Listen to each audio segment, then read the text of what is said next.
Montana Territory, 1875. The frontier skies stretched endless above the sprawling ranch lands of Sweetwater County, where dust and dreams mingled on the horizon. For 26-year-old Xander Remington, this harsh, beautiful land represented everything he believed about life. It rewarded the strong and solitary and punished the weak and trusting. 3 hard years since establishing his modest cattle operation had only reinforced his conviction that the frontier was no place for tenderness, especially not the kind that came with love and family. The early spring morning found Xander mending fence line, his broad shoulders flexing beneath a faded blue work shirt as he hammered with practiced precision. His Stetson hat cast a shadow over keen hazel eyes that constantly scanned the horizon, a habit born from years of vigilance. At 26, his handsome face remained unmarked by the bitterness that colored his outlook, though a light stubble shadowed his square jaw. Only the slight furrow between his brows betrayed the weight of responsibilities he carried alone. "Mr. Remington," the call pulled Xander from his thoughts. His ranch hand, Benjamin Tucker, approached on horseback, waving an envelope.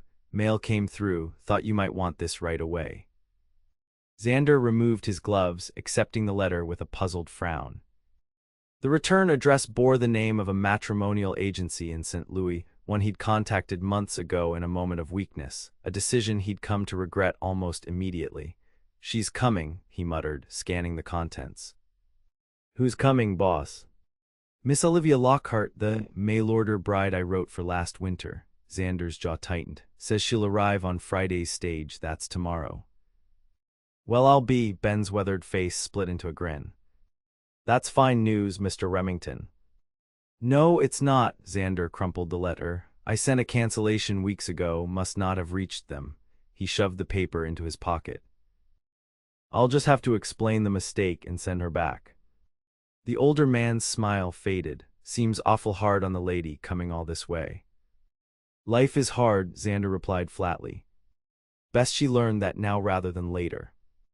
As Ben rode away, Xander returned to his fence, mending with renewed vigor, each strike of his hammer punctuating his resolve. He had written that letter during the darkest part of winter, when loneliness had crept into his bones deeper than the cold. By spring, he'd remembered why he chose solitude. It was safer. After watching his parents' marriage disintegrate under frontier pressures and his father drink himself to death following his mother's abandonment, Xander had learned one truth: love had no place in the West. It was a luxury for city folk, not for men who battled drought, rustlers, and endless work just to survive another season. Tomorrow, he would send Miss Lockhart back east where she belonged. The following afternoon found Xander standing stiffly at the Sweetwater station platform, his best shirt buttoned to the collar despite the warm day, his boots polished to a shine that seemed at odds with his stern expression. Common courtesy demanded he meet the woman, explain his error, and arrange her return journey. Nothing more. The stage arrived in a cloud of dust, the driver calling the horses to a halt with practiced skill. Passengers emerged one by one, a traveling salesman, an older couple, a young man in Eastern clothes. Then finally, a slender figure in a dove-gray traveling suit appeared in the doorway. Xander's rehearsed speech died on his lips as Olivia Lockhart stepped carefully onto the platform. She was young, perhaps 22, with golden blonde hair neatly arranged beneath a modest hat. Her heart-shaped face carried none of the hardened lines he'd expected from a woman desperate enough to travel west as a mail-order bride. Instead, intelligent blue eyes surveyed the dusty town with cautious curiosity. She spotted him immediately, recognition flickering across her features. Of course, he'd sent a photograph with his letter, her gloved hand extended as she approached with remarkable composure. "Mr. Remington, I presume." "I'm Olivia Lockhart." Her voice carried the refined tones of education, surprising him further. Up close, he noticed the fine quality of her traveling clothes, simple but well-made. "Miss Lockhart," he removed his hat, accepting her hand briefly. "I'm afraid there's been a misunderstanding." A flicker of uncertainty crossed her face, quickly masked by a polite smile. "What sort of misunderstanding, Mr. Remington?" "Perhaps we should discuss this somewhere more private." He gestured toward the town's modest hotel. "You must be tired from your journey." Once settled in the hotel's small dining room with tea before them, Xander explained bluntly. I sent a letter canceling our arrangement weeks ago. I apologize for the confusion, but my circumstances have changed. Olivia's composure faltered only briefly before she straightened her shoulders. I see. May I ask what circumstances have changed? My mind, he answered plainly. I realized a wife wouldn't suit my situation. The frontier is harsh, Miss Lockhart. No place for a city woman. She considered him for a long moment, her gaze assessing. I may be from St. Louis, Mr. Remington, but I'm hardly unfamiliar with hardship. With all due respect, you don't know what hardship means out here. His tone softened slightly. I'll arrange your return passage. The next eastbound stage leaves Sunday. That's very considerate, she replied evenly, though her knuckles whitened around her teacup, but I won't be returning east. Xander blinked. Pardon. I came west for a fresh start, Mr. Remington. With or without our arrangement, I intend to stay. Her voice carried a quiet determination that caught him off guard. I've paid for 3 nights at this hotel. That should give me sufficient time to find employment in town. Employment in Sweetwater? He couldn't keep the disbelief from his voice. There's barely anything here besides the mercantile and saloon. Then I shall speak with the mercantile owner. She took a sip of tea, her expression resolute. I'm well educated, Mr. Remington. I can keep accounts, write correspondence, teach children if needed. Xander studied her with growing frustration. This wasn't how he'd expected the conversation to go. She should be tearful, disappointed, eager to return to civilization, not calmly planning to establish herself in the very town he considered his territory. Miss Lockhart, you clearly don't understand.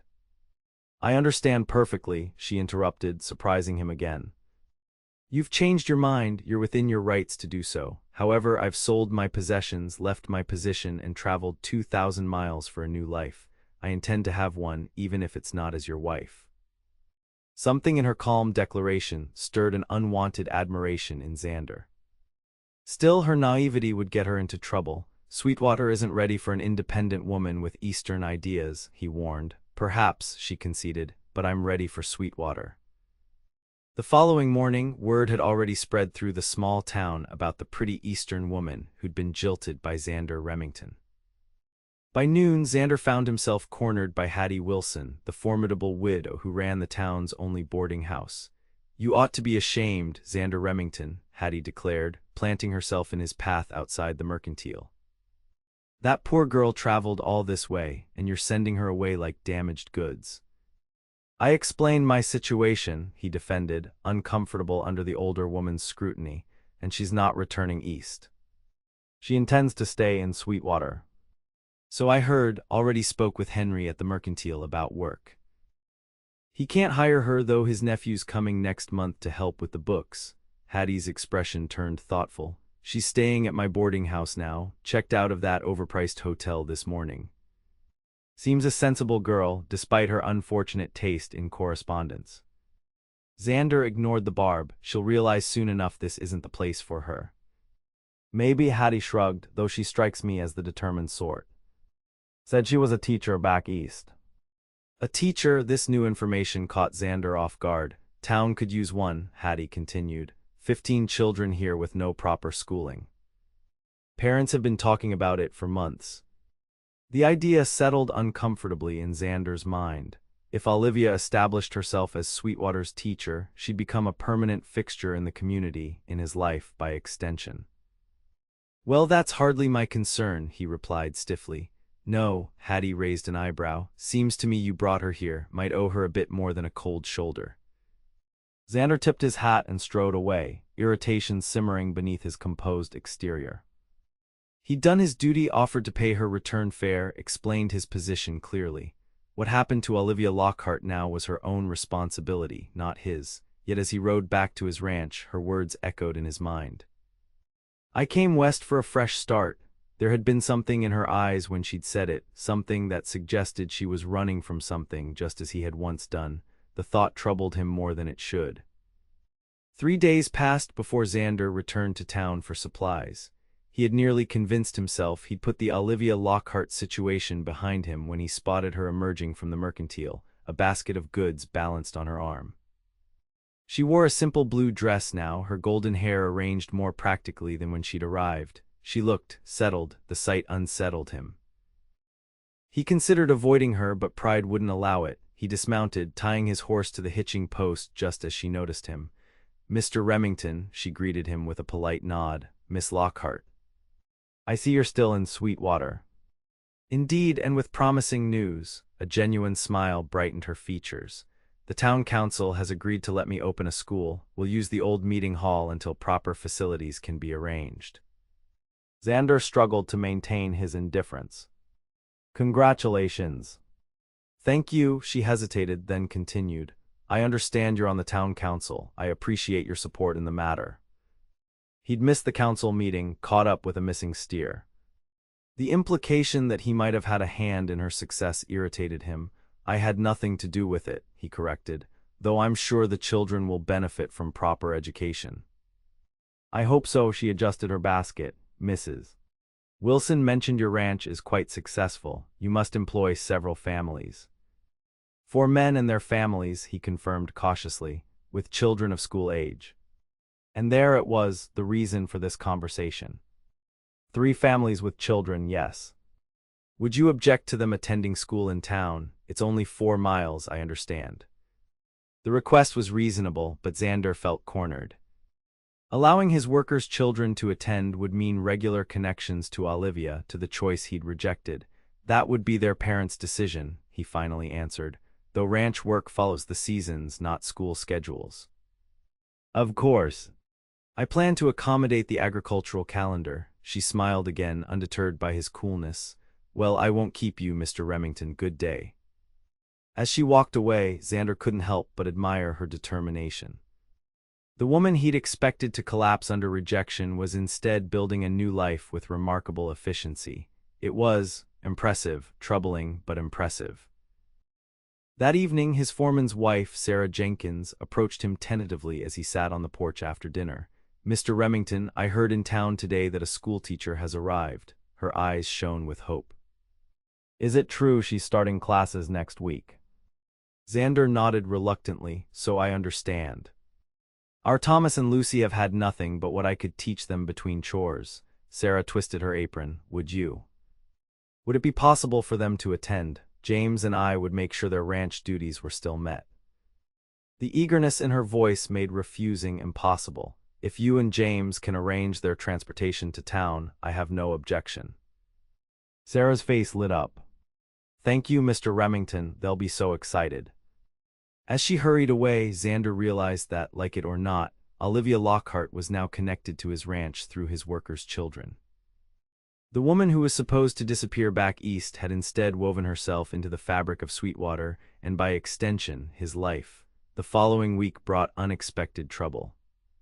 A spring storm rolled through, dropping torrential rain that turned the road to town into a muddy quagmire.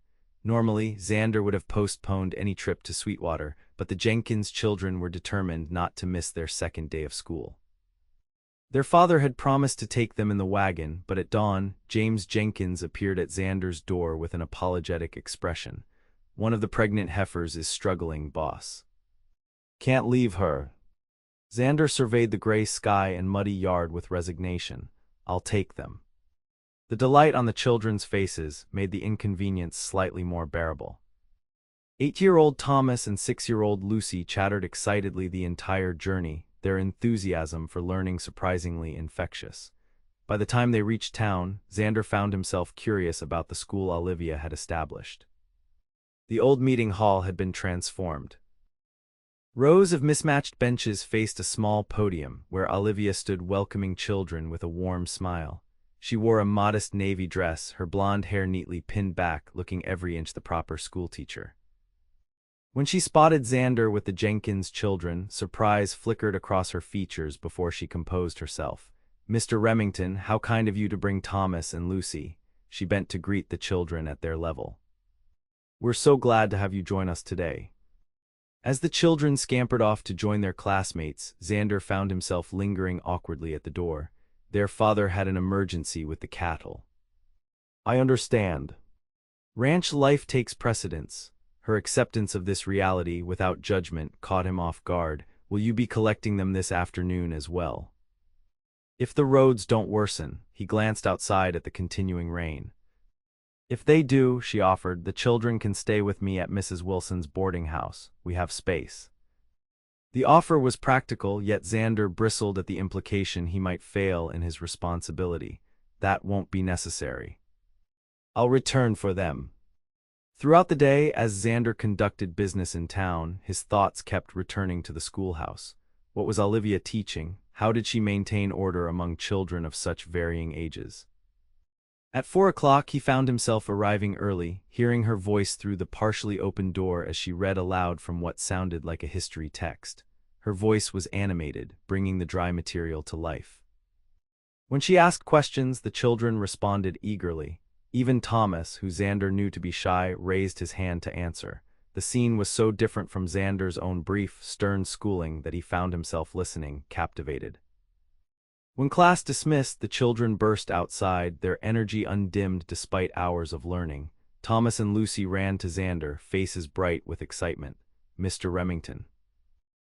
Miss Lockhart taught us about Lewis and Clark today, Thomas exclaimed. They explored all through here, maybe even our ranch. And I learned to write my full name, Lucy added proudly.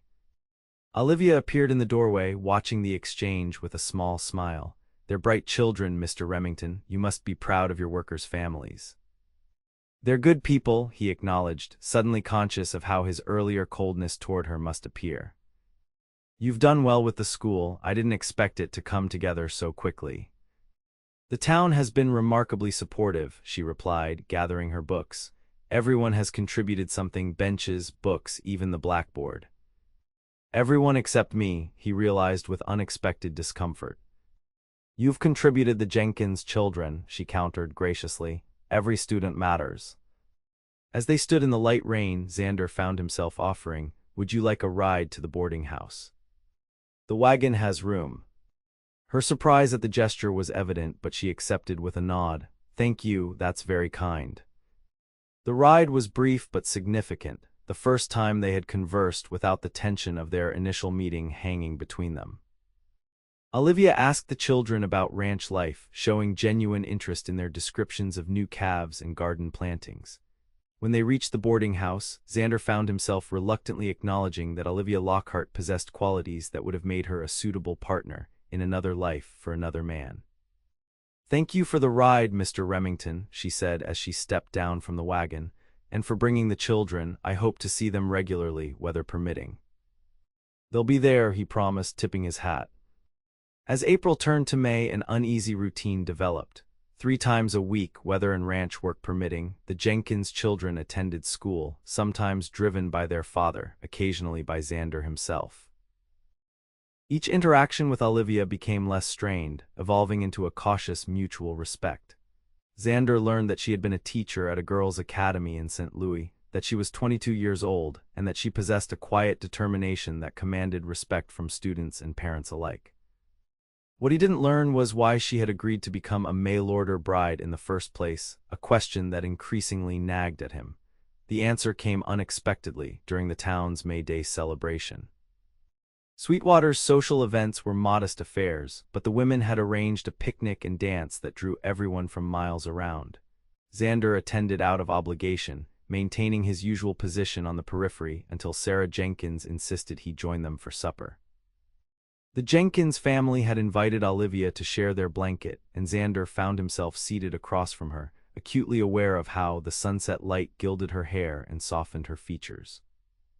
She wore a dress of pale green that brought out the blue of her eyes, and for the first time, Xander allowed himself to acknowledge what he'd been denying: she was beautiful. As the children ran off to play after eating, an unusual openness descended on their small group. James Jenkins, normally reserved, spoke about his dreams for his children's education.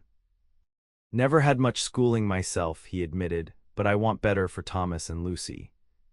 That's what brought me west, Olivia replied with unexpected candor, the chance to build something meaningful in St. Louis. I was just one of dozens of teachers at the academy, constantly under the thumb of the headmistress. Is that why you answered my letter? The question escaped Xander before he could consider its propriety. A brief shadow crossed Olivia's face. Partly, I also needed to leave St. Louis rather urgently. Her hesitation sparked Xander's curiosity and concern, urgently. She glanced at the Jenkins, who tactfully excused themselves to check on their children. When they were alone, Olivia spoke softly. The headmaster's son developed an inappropriate interest in me. When I rejected his advances, he became insistent. The headmistress made it clear that refusing her son would cost me my position. When I saw your advertisement, it seemed like providence, a chance to escape with my reputation intact. The revelation struck Xander like a physical blow. He had assumed convenience or financial necessity had driven her decision, not the need to escape harassment. "I'm sorry," he said, the words inadequate but sincere. "And then you arrived to find I had changed my mind." "Life rarely follows our careful plans," she replied with a small smile, "though I admit those first few days in Sweetwater tested my resolve." "Yet you stayed." "I had nothing to return to," she said simply.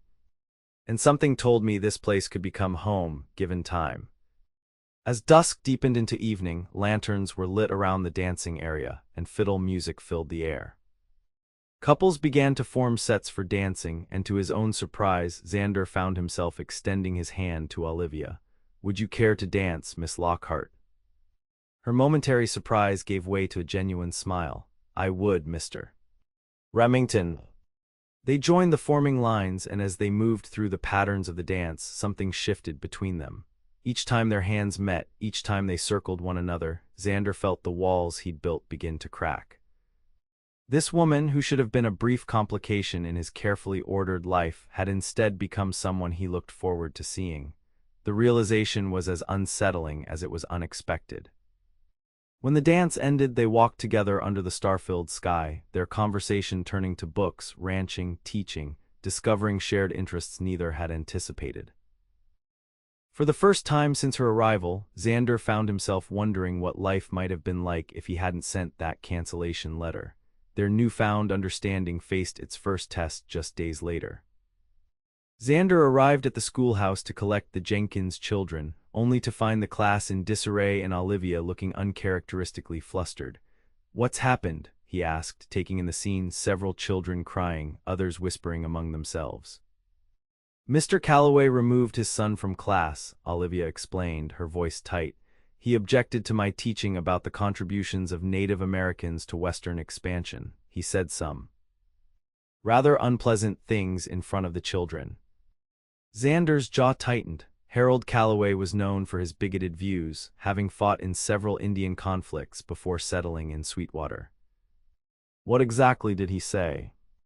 Olivia glanced at the children, then lowered her voice. "That I was filling their heads with dangerous nonsense and that no respectable teacher would speak well of savages. He threatened to have me removed from my position." Anger flared in Xander's chest, not just at Calloway's ignorance, but at the man's treatment of Olivia. "He has no authority to do that. The town council appointed you." "Nevertheless, he's influential. Other parents may follow his lead." Her composure was returning, but Xander could see the incident had shaken her. "I won't change my curriculum, Mr. Remington. All children deserve to know the complete history of this land, not just the parts that make certain people comfortable." Her principled stand stirred something within him, admiration, respect, and a growing protectiveness he hadn't anticipated. "I'll speak with Calloway," he decided. "That's not necessary." "It is." His tone brooked no argument. "The school is too important to the community, and you're too important to the school." The words hung between them, carrying more weight than he'd intended. Olivia's expression softened, a faint blush coloring her cheeks. "Thank you, Xander." It was the first time she'd used his given name, and the sound of it in her voice settled something within him that had been restless for too long. The confrontation with Calloway occurred the following day at the saloon, where Xander found the man holding court among his usual cronies. Their conversation halted abruptly when Xander approached. "Calloway, I'd like a word." The older man smirked. "Come to defend your fancy Eastern schoolmarm, Remington. Thought you'd sent her packing." "I've come to remind you that the town council unanimously approved Miss Lockhart's appointment," Xander replied evenly. "Your personal opinions don't change that." "My personal opinions are shared by plenty of folks around here," Calloway countered. That woman's teaching our children to sympathize with the very Indians who have killed good men. She's teaching history, Xander corrected. All of it, not just the parts that suit your prejudices. You've got no say in my boy's education, Calloway stood, puffing up his chest. No, but I do have a say in this town's future. Xander kept his voice level, though his patience was wearing thin. The school stays, Calloway, and so does Miss Lockhart. You're welcome to teach your son ignorance at home, but don't disrupt the education of other children. The saloon had gone quiet, men watching the confrontation with wary interest. Calloway glared at Xander, clearly weighing his options. Seems to me you've developed quite an interest in the schoolteacher, he finally said with a nasty grin, especially for a man who rejected her as a bride. The crude implication raised murmurs among the onlookers. Xander felt heat rise in his neck but maintained his composure. My interest is in Sweetwater's progress, he replied coldly, something you'd understand if you looked beyond your own bitterness. He turned to leave, but Calloway's next words stopped him. Your father would be ashamed, Remington, defending a woman like that. We all know what happened with your mother, running off with that traveling salesman. Women can't be trusted, especially not educated ones with big ideas. The mention of his parents froze Xander in place. The painful history that had shaped his views on marriage wasn't common knowledge, but old-timers like Calloway remembered. Slowly he turned back. The saloon had gone deathly quiet, everyone sensing the dangerous shift in the confrontation. My father was a drunk who drove my mother away with his jealousy and suspicion, Xander said, his voice low but clear enough for all to hear. If there's a lesson there, Calloway, it's not the one you think. Without waiting for a response, he walked out, the weight of his own revelation settling uncomfortably on his shoulders. He'd never spoken that truth aloud before, had always let people believe his mother was the villain of the story. Acknowledging his father's role in the family's destruction felt like dislodging a stone that had been wedged in his chest for years. The news of Xander's defense of Olivia spread quickly through Sweetwater. By the time he next visited the schoolhouse, several parents approached to express their support for the teacher and her methods. Calloway remained opposed but found himself increasingly isolated in his views. For Olivia, Xander's public support marked a turning point. When he arrived to collect the Jenkins children that afternoon, she asked him to stay after class. I heard about your confrontation with Mr. Calloway, she said once the children had gone. You didn't have to do that. Yes, I did. Xander leaned against her desk, suddenly aware of how close they were standing. Sweetwater needs this school, and the school needs you. She studied him for a long moment. Is that the only reason you defended me? The directness of her question caught him off guard. In the weeks since her arrival, Olivia had transformed from an unwanted complication to an admired colleague to something more, something he hadn't allowed himself to name. No, he admitted quietly, it's not the only reason. The confession hung in the air between them, heavy with possibility. Olivia took a small step closer. When I came to Sweetwater, I thought I knew what to expect, she said. A marriage of convenience, a practical arrangement I never expected. Neither did I, he finished for her when she hesitated. Outside, thunder rumbled, another spring storm approaching. Yet neither moved to leave, caught in a moment of recognition that had been building since that first meeting at the train station. I should escort you to the boarding house before the rain starts, Xander finally said, though he made no move to go. Yes, you should, she agreed, equally motionless. Instead, he found himself reaching for her hand, his fingers closing gently around hers. The simple contact sent warmth spreading through him, dissolving the last of his resistance. Olivia, he began, uncertain how to express the transformation he'd undergone since her arrival. I was wrong about many things. Her fingers tightened around his. We all make mistakes, Xander. Sending that cancellation letter was mine. The admission cost him pride but brought unexpected relief. I was afraid, not of you, but of becoming my father, bitter, controlling, destroyed by love. Understanding dawned in her eyes, and now I wonder if I might become something else entirely, something better. He drew a deep breath. With your help. The first raindrops pattered against the schoolhouse roof as Olivia stepped closer, close enough that he could see the flecks of darker blue in her eyes. I think, she said softly, that might be arranged. Their first kiss was gentle, tentative, a question and an answer both. When they parted, the rain was falling steadily outside, but neither noticed. The walls Xander had built around his heart lay in ruins, and in their place stood the promise of something he'd never thought possible on the frontier. A love strong enough to withstand its hardships. The courtship of Xander Remington and Olivia Lockhart scandalized some in Sweetwater but delighted many more. Their story, the mail-order bride rejected, then courted properly, became a favorite topic of conversation at the general store and church socials. For Xander, each day brought new revelations about the woman he'd nearly sent away. Her quick wit, her compassion for her students, her surprising resilience in the face of frontier challenges. By midsummer, as Sweetwater basked under endless blue skies, Xander found himself planning renovations to his ranch house, adding a proper parlor, expanding the kitchen, building bookshelves for Olivia's growing collection. Changes made in anticipation of a shared future that now seemed not just possible but inevitable. The proposal came during an evening ride along the creek that bordered his property. They had stopped to watch the sunset paint the mountains in shades of purple and gold, a spectacle that never failed to remind Xander of his good fortune. "I've been thinking," he said as their horses grazed nearby, "about the school." Olivia smiled. "What about it?" "It's a long ride from the ranch each day, not practical for a married woman." Her eyebrows rose at his casual mention of marriage. "Is that so?" "Very impractical," he continued, fighting to keep his expression serious. "Unless, of course, some of the classes were held at the ranch itself, for the ranch children." "Are you suggesting I divide my teaching between town and the ranch?" she asked, playing along with his roundabout approach. "I'm suggesting," Xander said, taking her hand, "that as my wife, you might want certain conveniences. Like not having to travel 4 miles each way every day." Her smile widened. "As your wife." "If you'll have me," all pretense of casualness vanished as he met her gaze directly. "I know this isn't what you expected when you answered my advertisement. You came for a practical arrangement, not love," she finished for him. "Perhaps that's exactly what I came for without knowing it." He pulled her close then, his arms encircling her waist. "Is that a yes, Olivia Lockhart?" "It's a yes, Xander Remington." Her arms slipped around his neck, "though I think the town will be terribly disappointed to miss the spectacle of our wedding."